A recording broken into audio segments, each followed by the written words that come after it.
shit. You the one that, come on, let's go do it, and they ain't had nothing set up. You had all week. You're right.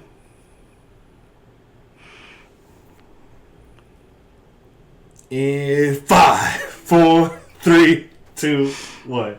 Hi, I'm Troy. And I'm Nicole. And we're them Swansons. In the last episodes, we talked about her dude. Papa Swanee. There's still more to tell. We gotta tell y'all about his damn jacket. That's just a... Good Lord. This dude, he'd have made some life choices. Pimp decisions. But it's good to have him as an example. And even now, he's still setting the example. And he's setting the future up for the rest of us to follow behind him. Like his standard as being a grandpa and a great-grandpa will be felt beyond his years. Yeah, definitely. And hopefully it's a lesson that kids can pick up to pass down and be alright. Because she gonna be alright. Yep. Anything else you want to add about Pops? Nope. So in this episode, we married. And we're talking about that part in the marriage vows, in sickness and in health. Whew. Health part is real easy. You ain't got to worry about shit.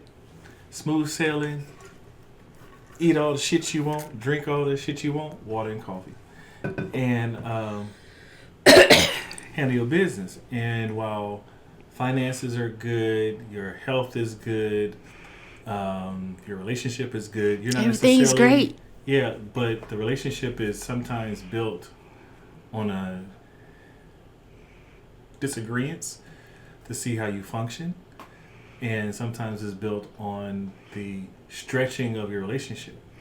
Okay, because I'm like, a disagreement? What are we talking about? No, but okay. I mean, because our disagreements, when we rarely have them, though, it just makes us stronger. Okay. We don't need them shit to grow. Okay, because just say I'm right. It's cool. That's when Uncle Percy come in. You right. I'm making sure I'm looking at all the cameras. There's 3 of them. So, sickness and in health. I got a shitty ass back. Yeah. Actually, you kind of started it all off back in Kansas. Because you would be laid out for days. Yeah. So, I have slip disc. And my slip disc are to the point to where I can't physically work or move around the house when it happens for anywhere from 2 to about 4 to 5 days. And I'm basically bedridden. And midway through, I'm able to at least go to the shower. And even going to the bathroom is very painful. And while in the military, you couldn't necessarily take vape pens. You couldn't at all. Gummies. Like, you couldn't do none of that. And so they gave me all this oxy shit, and I was, I'll be out. And so that's what we did. And sometimes the ambulance would have to come get me to take me to the hospital. It was just that bad. Just to get a shot in my ass. Motherfuckers.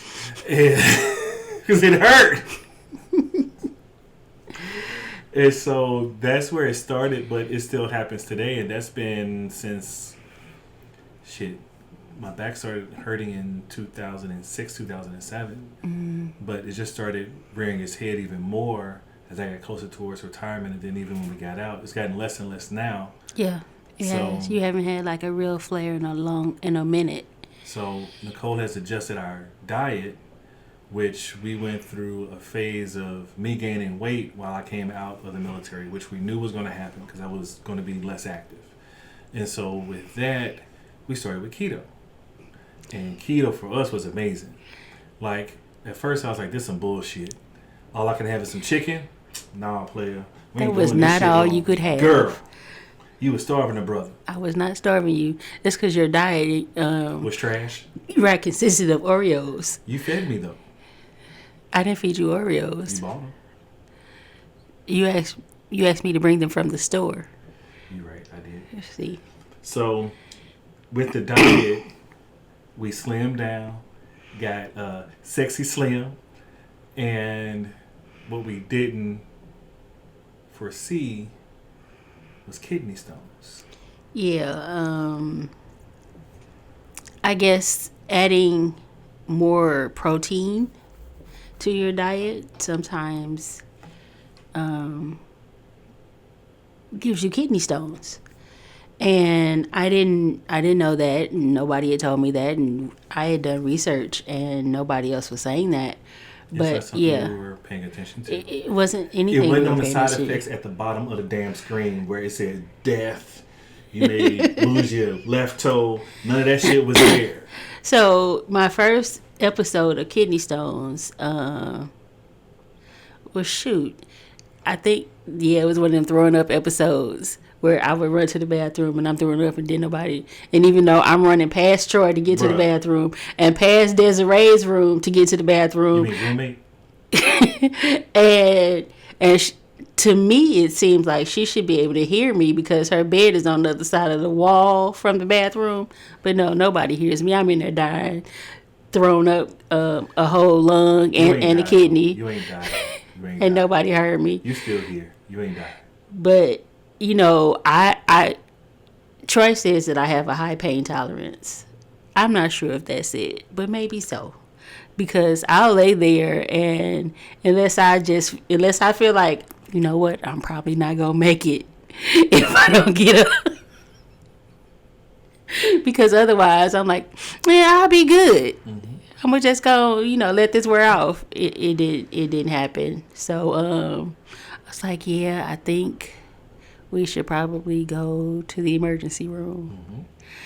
And so we went to the emergency room. That was during COVID. Like, it was 2020, right? I think so. Yeah, because they wouldn't allow you in. Mm-hmm. You sat out in the car all day texting people, giving updates. You were out there for almost 7. You pulled the whole shift. Yeah. It was rough. Mm-hmm. So we did that, and they gave me the stent. Well, they went in, they broke up the big kidney stone that was causing the problem. They gave me the stent and they sent me home. And I was supposed to come back to get the stent removed. And that happened. Mm-hmm. But then shortly thereafter, because this was the same year, because I had to pull a shift in the car too, remember? You had chest pains. So this joker looking like he about to have a heart attack. And so we get him to the hospital. And I forgot about that. Right. Me too, actually, until remembering that we had to sit in the car. And so I sat out there long enough to listen to the entire book of Cicely Tyson's life. It was on double speed, so No, actually, I thought Cicely narrated it to somebody. Told me, no, that was somebody else. Right. But on 2, it sounded like Cicely. So tragic. You might want to go ahead and listen to it on 2 if you want to listen to her do it. But anyway, so I sat out there, calling his mom, calling his dad, his cousins, and everybody, making, giving them updates the same way he did when I was in the hospital, because that's what we do. Our family is our family. It's not just his family and my family. It's our family. Yeah, because if I call Pops to tell him that you in the hospital, he on his way. What room you in? Right. I'm outside. Sir, we still in the emergency room. I ain't asked you that. I said, what room you in? Come walk me in. Be that dude. So yeah, like I mentioned, we was calling family or whatever, and it turned out they left you actually in the waiting room most of the time, right? Mm-hmm. And didn't even take him back. But that's why we don't go to St. Elizabeth's anymore. And yeah, I said the name, but that's why we don't go to the emergency room anymore, because they didn't even put you in a room or do anything. They left you sitting out there with everybody. Yeah. So, but after that 8-9 hours, you were able to come home and you were fine. And so just put a monitor on me, I think, and by that time, problem was gone. So, Right. So we were solid then. Then and then we ran into the bout of the gallbladder. Well, we had the parents, because, the mother's sick in the middle of that. Yeah, because your mom wasn't sick yet. Right. So the issue with marriage and the issue with parents is we while dating had the conversation of what our aging parents look like already. Right. Like, we knew no matter what house we had, there had to be a space where we could move the parents in if they chose to or not. Pop said he ain't moving. He no not fucking coming. where. He said ain't no nursing home, ain't no nothing. Me and my waterbed going out together. That's basically, he ain't going nowhere. Darlene wasn't coming either. No, because her whole thing was, I paid this insurance and I'm going to this place. But even trying to get her out of there was difficult because you have to convince someone that they are not able to take care of themselves. Yes. So at the point to where it was too much, she had already had the surgeries. She had already had everything The physical else. therapy, and Right. you had moved in for 6 months. So, Because we tell people that. yes. Everybody didn't know that you weren't in our house, but at hers for 6 months. Yeah, I was gone. Yeah. It was rough. Me and Photo was like, Like the night that it, like, I think we should deep dive into that, but Okay. later, because that's a long conversation. yeah, that is. Not unless you want to do a part 1 and a part 2. We'll see. We'll leave it there for now. Okay. So what happens then is that you have to convince someone that they're not okay and they're functioning. Mm-hmm. Because she was functioning at this, so this was almost part 2 or maybe part 3 of her. And this time she had just fallen too many times. Mm-hmm. And so you have to convince someone that they're not okay and at the same time be prepared for, because it's a stress on your relationship. And you're not necessarily prepared for it because when you get married, you have healthy parents. Mm-hmm. But we've already had that talk about what it will look like. Like, we've talked about Nicole's mom moving in with us while she was healthy.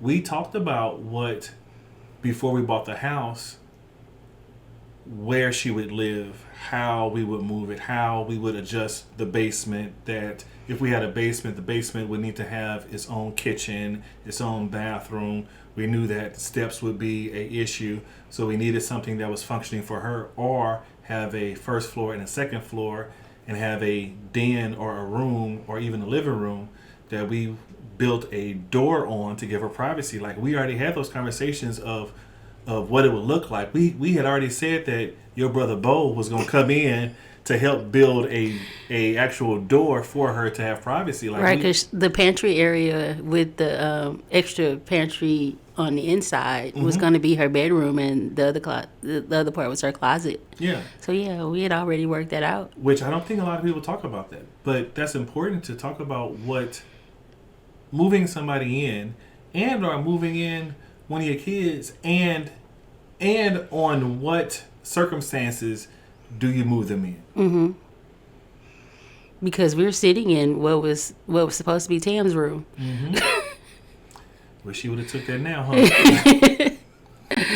The niece is back there sleeping in Imani's old room. Mm-hmm. So yeah.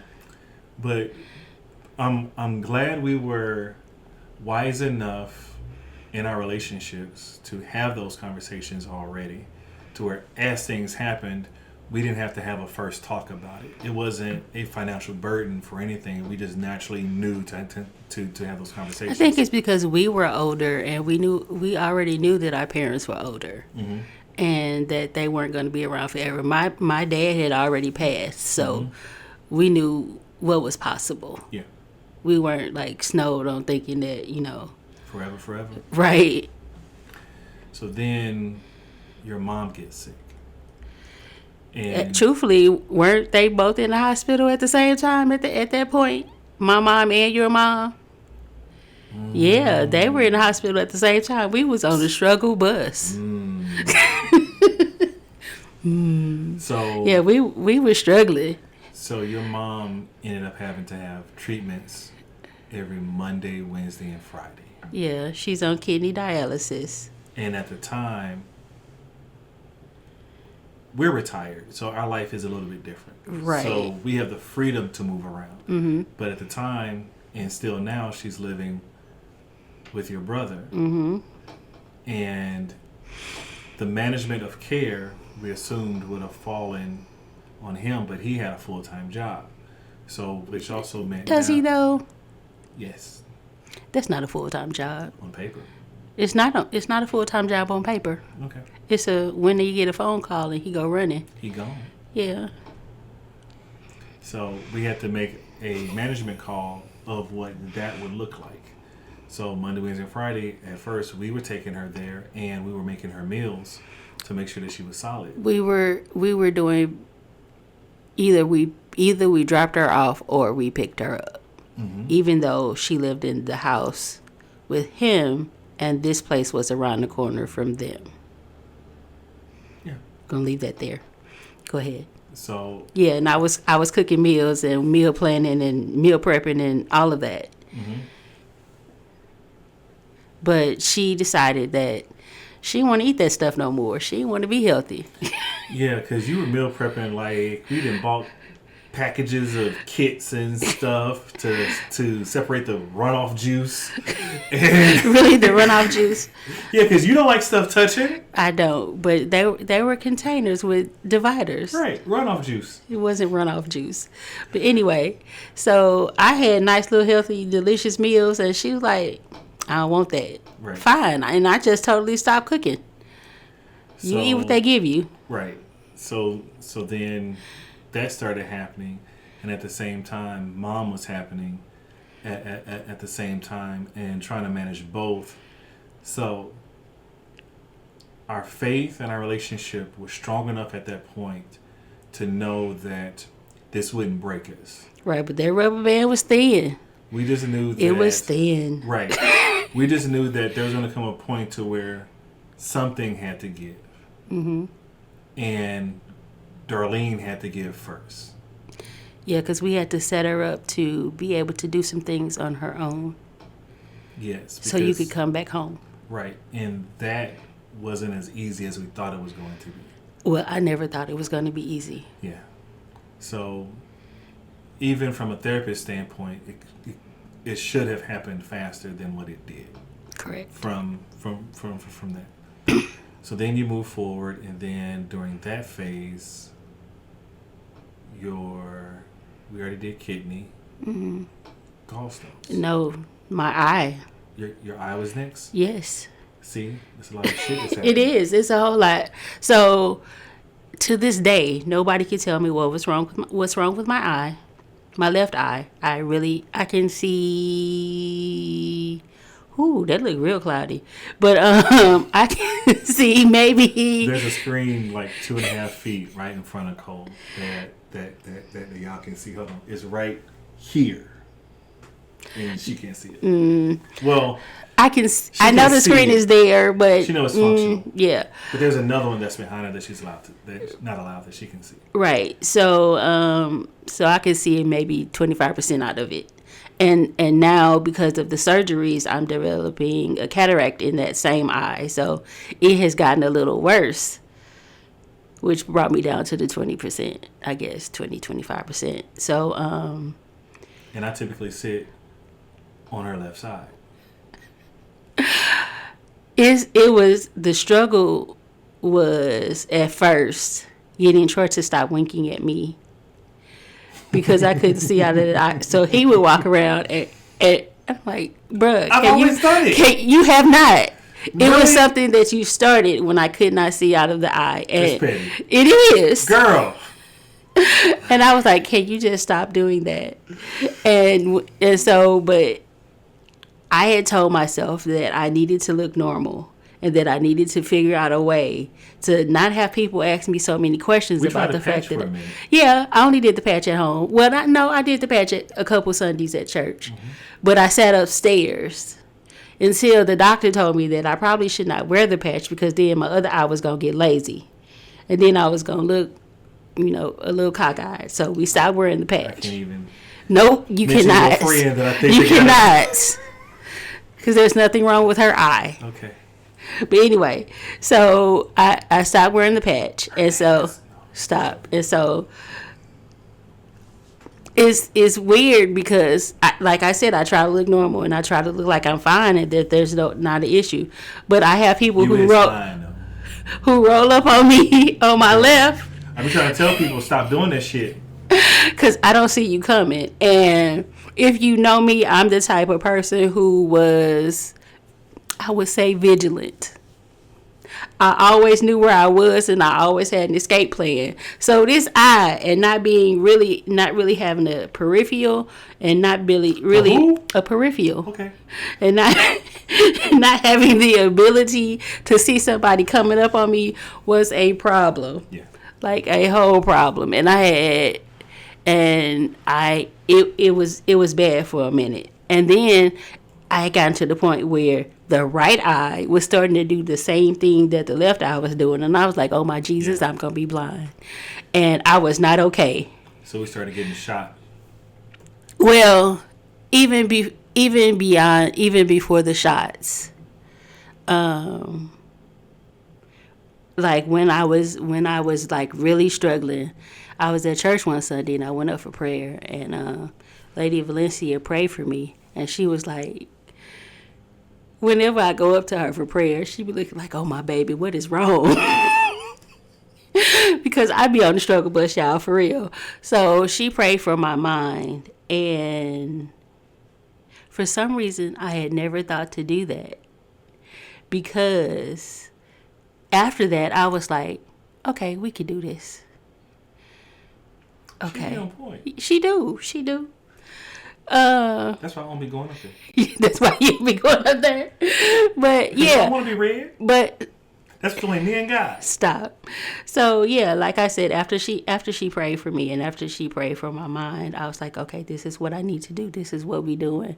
And even though I've still been having the struggles, I can honestly say that I've been good. Mm-hmm. And it wasn't that before. But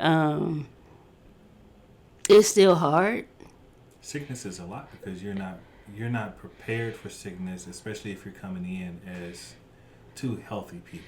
Right, because I had like stuff just like my body was just falling apart like daily up in this joker. It's as if your body needed an oil change all of a sudden. A whole tune-up. Yeah, basically. Because after my eyes, then like earlier this year, actually the whole gallbladder thing started way before. If we look back, it started way before we knew what was going on. Right, because the first time that I remember having the attack was Linda and Ladonna's anniversary dinner. Remember, I thought I had gotten some bad food, and I was throwing up. But that was a gallbladder attack. We thought you was pregnant. No, we didn't. But so we thought we already had a name. Miracle. Stop it. So it won't be right. So so I had that gallbladder attack, and I had a few more after then. We were in Belize for my birthday, and because at this time, because of the way the room was situated, Troy actually heard me throwing up because normally he does not. Belize is different. Belize is quiet. Yeah, it was There's no quiet. damn gunshots. Fuck it. Just say it. We wasn't in the hood. Is that what you saying? So yeah, he woke up and was like, "What is going on?" And so I'm throwing up. I mean, like this is day 3, end of day 2, maybe. Was it? No, it wasn't. It was further than that, wasn't we it? didn't stay the whole time. We did not stay the whole time. We came home early because I was like, I don't know what's going on. We should probably go home. It probably started around 2 or 3. Maybe. But then we probably decided by 5 because I think that was... We woke up that morning and went and got on a plane and came home. On the same day. Yeah. Because the trip was supposed to be, 7 to 10 days? Something like that? Yeah, because we actually got back before my birthday. But yeah, I was throwing up like an old drunk. Oh, I forgot about. Remember the time in Florida? Before then, when I threw up in the parking garage, and it was the banana that made me sick. Struggling. So I had bananas. I had bought bananas from the grocery store in Florida, and I ate one banana, and instantly we were on our way to the mall, and it was the fruit. Right, and so I was because like, the fact that it was fresh fruit. No, we just thought it was something on the bananas. Trying to figure out what it was, but then we're like, okay, how is it something on the bananas, but you peeled the banana exactly to eat? So because your mama was like, you should have washed it. I'm like, don't nobody wash no banana. You trying to call my mama crazy? Did nobody call your mama crazy? That's what I just heard. Have you washed a banana though? Hell no. Oh, okay. Nobody washed no damn banana. Just can't say it. And so I was, I had gotten over the sickness from the banana, I thought, and then I was sitting we were sitting in the room, and I was taking a class, the one I was doing for Pat, remember? And the class was about to start. It was an online situation, and I had started eating the banana, and I started getting sick again. I was like, go tell this lady that I ain't gonna make it, because I'm about to go to the bathroom. So, and then after that, that's when, I was always in the hospital, because when I got home, that was when I was dehydrated, and that's what we thought it was. They kept me like 8 or 9 days. They kept pumping you. Well, you also got trachea. Yeah, so they be trying to get me for my insurance. We realized that when you have good they keep me way longer than they need to, but so I was in the hospital for the dehydration. That was different. That was the 4-day stint when they put me full of salt water, and that was right before the eye thing happened. So yeah, it's been a lot. Questioning if they were connected, right? And we didn't know, right? And we still don't know, because they still can't tell me what happened to my eye. But moving forward, then we had the latest one. I understand that we're skipping quite a bit. Yeah, we're going back and forth because it's a time remembering all of it. It's been a lot. Yeah. So we've had shots in your eyes, trying to prevent it. We had blood clots in your eye that were preventing you from seeing. We've had accidents in the car because you can't see. I hit a pole, y'all. I went to go get an oil change, and they told me to shift from one side of the place to the other lane, and I ain't quite make it. And that's okay. It's just a car. I wasn't mad. I wasn't angry. It was. Yeah, cause dude, I was like, so is it bad? He was like, I think you should get out and look at it. I said, you know what? I ain't gonna worry about it. It's cool. One, because my main thing always is, are you okay? Give a fuck about a car. I was good. Yeah. We got the paint, the red, orange. Whatever the color was, gone. Paint buffed off, and and I hit the bricks outside in front of the house. We got that fixed. Yes, struggling. You hit the pole, where the fence is. But that didn't cause any damage. Yeah, but I did hit the pole. I hit the fence. I'm outside screaming, stop. I ain't hear you. I didn't. That's because you used to hearing gunshots. You're not used to hearing voices. Right. But let's get off me for a second, because we also had the scare with Papa Swanee. Which one? Well, that was only one scare. Oh. Was that when my godmother called me? Yes. So my godmother saw him in the store and said he wasn't doing well. And so in the family, we have each other's location. Pops doesn't know how to use it, but I have his location so I can see where he is. And luckily, I had it. Right. So I was able to drive towards him, see where he was, and then drive behind him. And I was able to gauge traffic to move around him. He wasn't doing good. The best way to say it was he was dehydrated, but he didn't know it, because this is what you see. Pops normally drives like this. Like even now, he drives like this. By the time I saw him, speed limits. he was like this, driving, leaning in the car with his head is basically above the center cup thing. Mm. And that's how he was driving. And so I eventually got behind him, and he didn't recognize me for a while. And he eventually got on State Street, and he made a U-turn. And when he made the U-turn, he hit the curb. Mm. And he's like, "You made me do this because I was trying." Yes, sir. I'll take that, but you need to get out your car. And I'm driving. I'm not getting out. And He did not. he never got out, but I was able to get him to drive home. And we drove home as slow as fuck. But I was glad that we did because he wasn't okay. And then once we got out the car, Didn't the neighbor from across the street have to help you get him to the porch? So when we finally parked the car, I put the car in park for him because he couldn't do it. And trying to get him out the car, he got out the car and he was trying to walk. And I knew something was wrong. And so we ended up getting him in that. Actually, I was stuck holding him. Mm-hmm. We neither fell nor collapsed, but I was stuck Mm-hmm. because I was using. You couldn't move. I had all the strength that I had to hold him up. to just do this. Mm-hmm.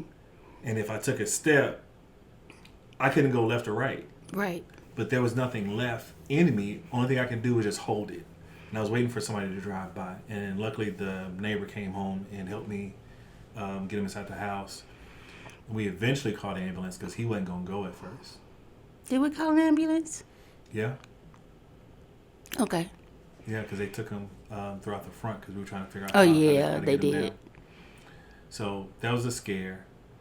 And let the family know what was happening. And we really don't. So was that? Then he came back home from that, and he had the head bleed that they were calling a stroke Mm-hmm. because he fell, right, and that's what happened. Mm-hmm. And they did the vertebrae thing. And it turned out he had a heart murmur and some other stuff. Yeah. So there's a lot going on, and it pops at the same thing. Right. And then we found out he had leukemia Right. prior. I think that the thing from when he was at Best Buy, that was the leukemia. Mm-hmm. And then he got better from that. Yep. And then had the brain bleed that they were calling the stroke. Yeah. With the heart murmur and stuff. So again, marriage Right. and aging parents. Because we had just lost Darlene. I was like, we can't lose Papa Swanee right now. I was gonna be a wreck We was all going to be a wreck. again. Yes.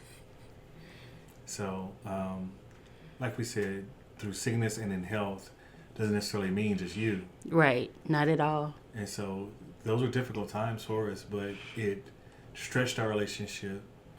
It made us appreciate the relationship. It started the podcast because we wanted to leave a reference for Ken's, Mm-hmm. for her to have a reference of anything that she wanted to know, which is why we're talking about sickness and in health, because hopefully we're around to have this conversation when she's married. She ain't even 1 year old yet. Right. But we're hoping that this conversation is when she said, okay, what does marriage mean? Sickness and in health. That's what the fuck that means. Like, really, that's what it boils down to. Right. Like, It's not just cute words to say. yeah. So letting her know that you need to think about this stuff even if both sets of parents are healthy. And next we got to figure out how to do the cataract and when to do it for your eye, because that's next. So we have to do that surgery this winter. Yeah. Oh, by the way, yesterday, Troy played doctor and took my stent out. And I'm like, grateful. Thank you. I was stubborn. I didn't want to. He didn't want to, but I'm like, I can't do this The anymore. doctor said Thursday, Friday.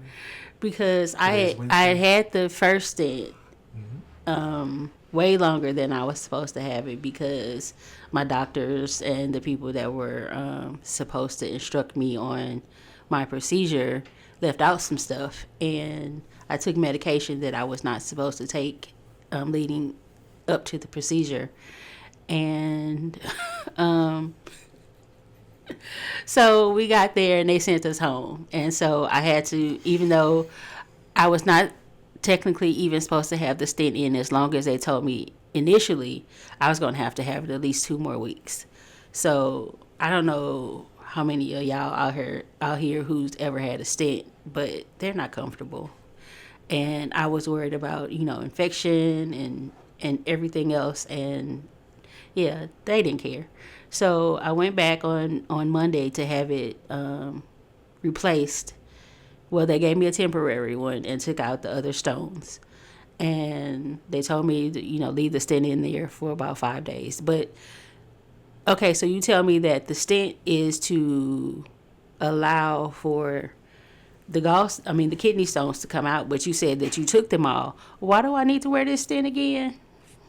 Yeah, not gonna happen. So what's today? Today's Wednesday. So yeah, on Tuesday night I had Troy take the stent out. And I started dancing like, ooh.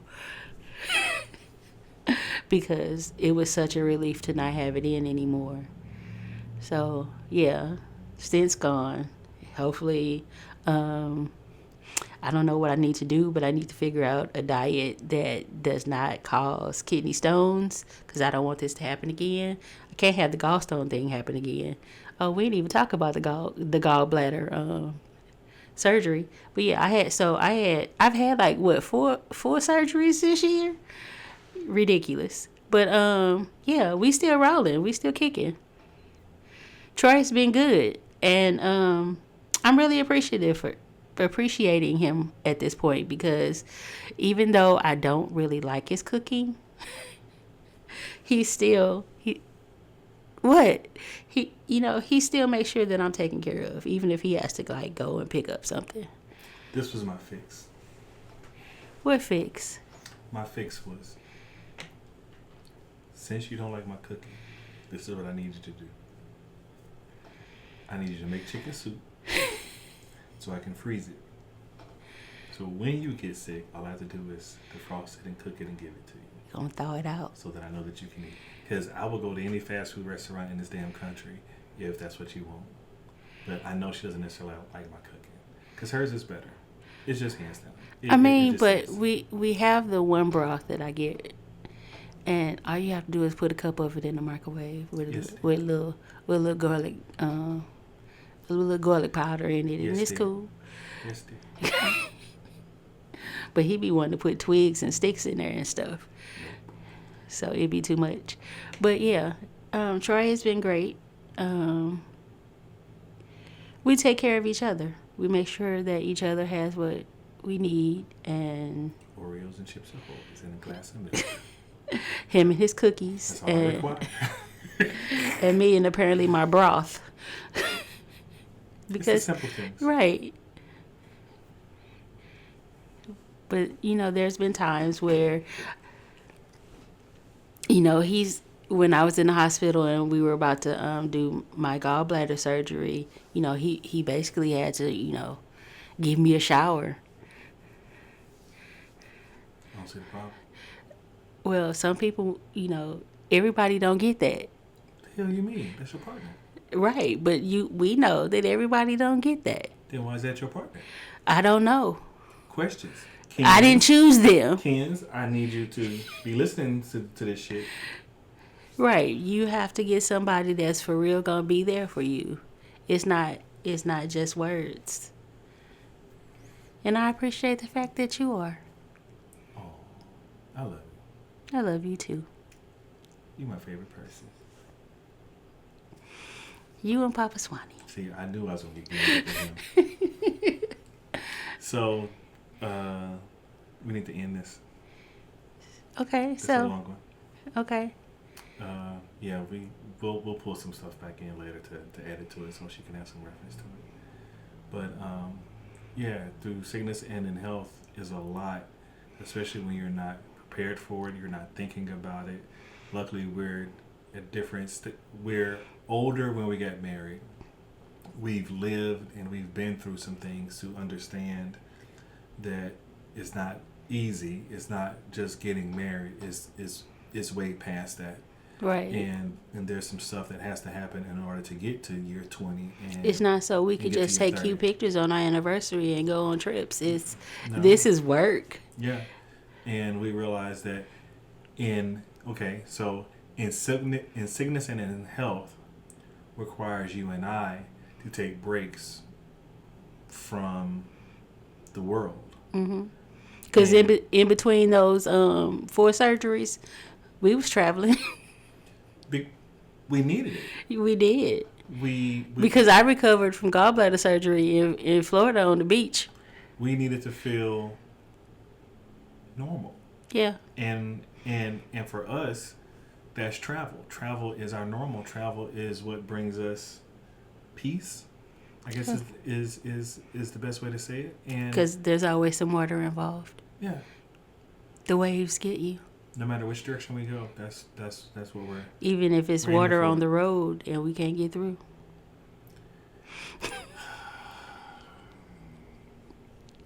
Refer to episode 1, 2, and 3. Right. Episode 1, 2, and 3. Clean up on our 1, 2, and 3. Yes. Yeah.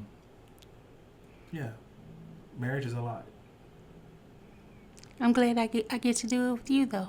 Me too. Your voice went up.